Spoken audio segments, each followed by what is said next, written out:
तारीख गवाह है चौधरी साहब, आप अपना बांग्लादेश नहीं संभाल पाए। वो भारत ने दो टुकड़े करे आपके, आपका बांग्लादेश आप संभाल नहीं पाए, आप कश्मीर लेने की बात करें।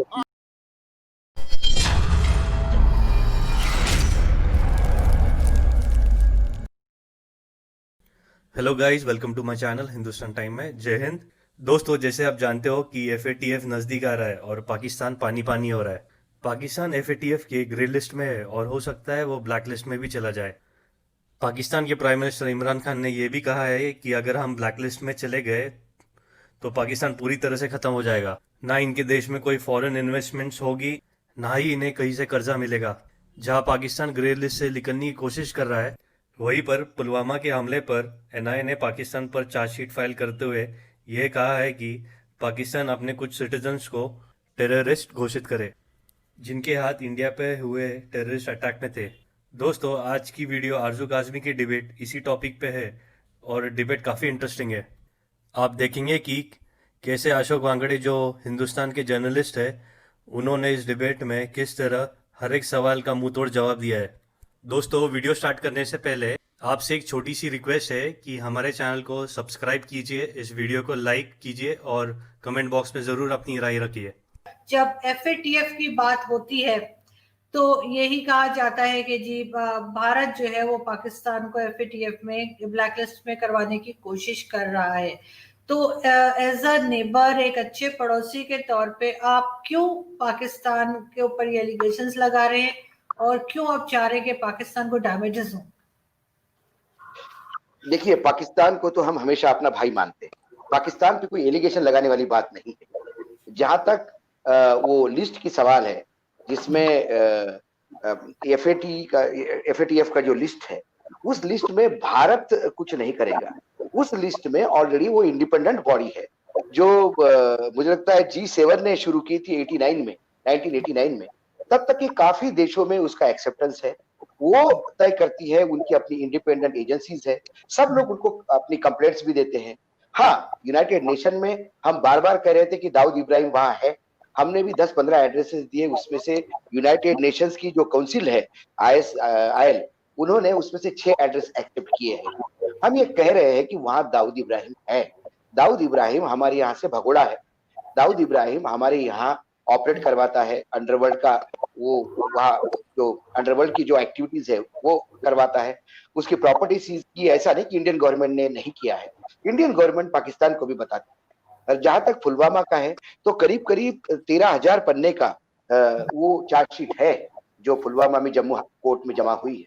और उसमें बाकायदा जो नाम दिए हैं, उन नाम के जो प्रूफ्स है, ऐसा हमारे यहाँ अदालतों में, आपके यहाँ पे भी अदालतों में, मैं ये नहीं कहता कि आपकी भी अदालतें फ्रॉड है, आपके यहाँ भी अदालतों में जब चार्जशीट आप फाइल करते हो तो आपको सारा सपोर्टिंग देना होता है।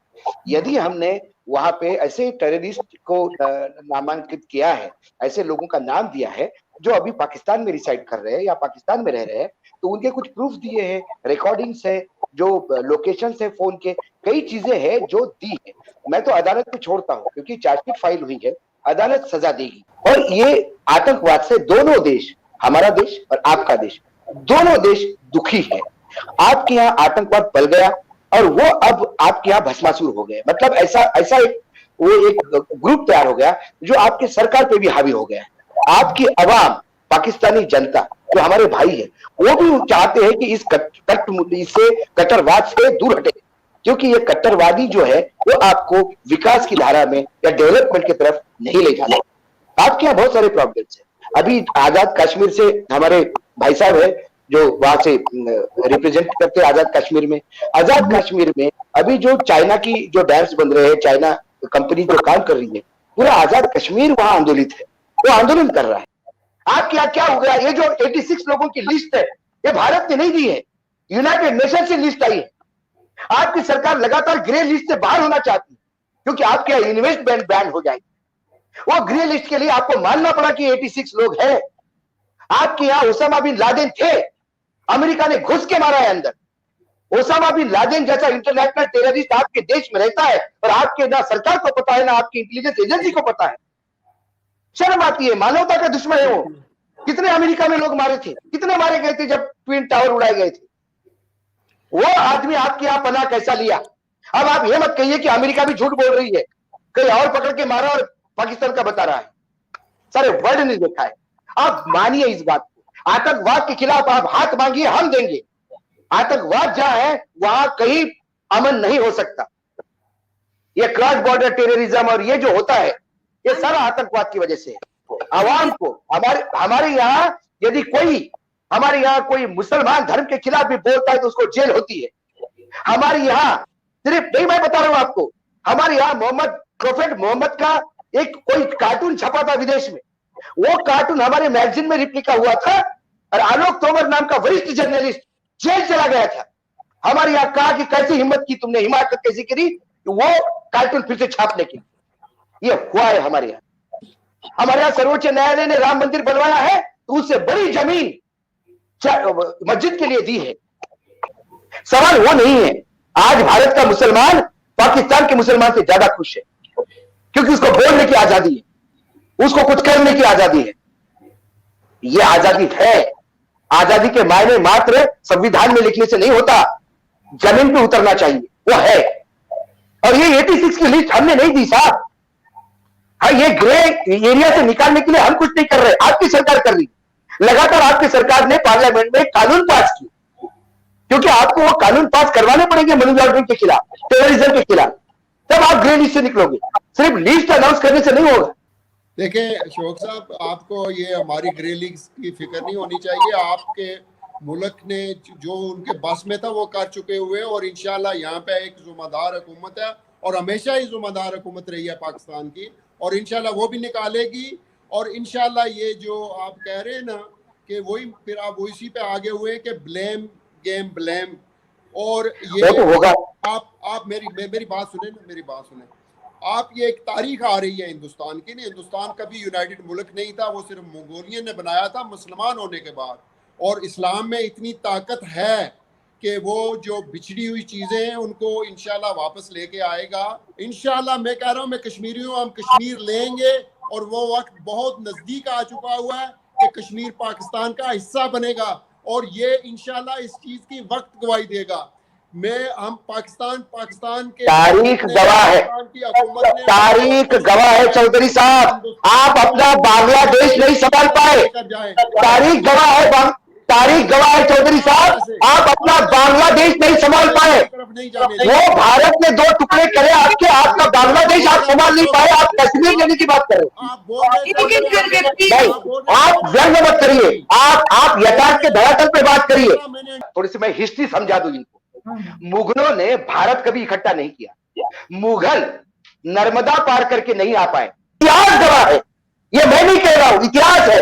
आपके बोलने से इतिहास छूटेगा नहीं। आप कश्मीर लेने की बात कर रहे हैं चौधरी साहब, आप अपना बांग्लादेश नहीं संभाल पाए, ईस्टर्न पाकिस्तान नहीं संभाल पाए, वो टूट गया। आप अपनी जमीन नहीं संभाल पाए, आप अफगानिस्तान की बॉर्डर पे आप अपने प्रदेश को संभाल नहीं पाते हैं। आप हमारे बोलते हैं कि कश्मीर लेगा।